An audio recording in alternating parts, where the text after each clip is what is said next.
तर ठाकरे गटाचे विधान परिषदेचे उमेदवार मिलिंद नार्वेकर यांच्याकडे 4 कोटी 17 लाखांची मालमत्ता आहे, तर पत्नीकडे 11 कोटी 74 लाखांची मालमत्ता आहे। मिलिंद नार्वेकरांवर एकही गुन्हा दाखल नाहीये। मिलिंद नार्वेकरांच्या उमेदवारी अर्जातील प्रतिज्ञापत्रातून ही माहिती समोर आली आहे। तर प्रतिज्ञापत्रात नेमकं काय ते आपण पाहतोय। त्यांचं शिक्षण ते 10वी पास आहे। एकाही गुन्ह्याची नोंद त्यांच्यावर नाही आहे।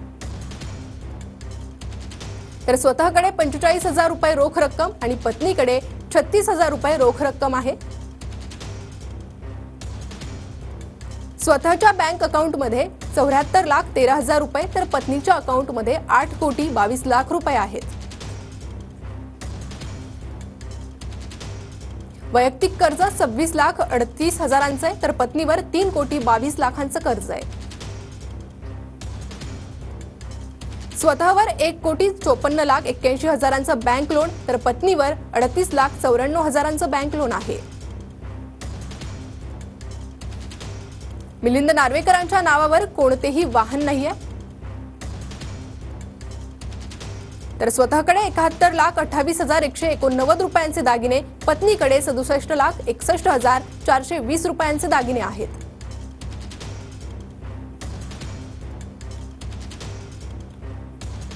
तर स्वतःकडे 4 कोटी 17 लाखांची मालमत्ता आणि पत्नीकडे 11 कोटी 74 लाखांची मालमत्ता आहे। मालाड आणि बोरीवलीत स्वतःच्या नावावर 10,000 स्क्वेअर फुटाचं घर, 1000 स्क्वेअर फुटाचं घर, तर पत्नीच्या नावावर अलिबाग मधील फार्म हाऊस आहे।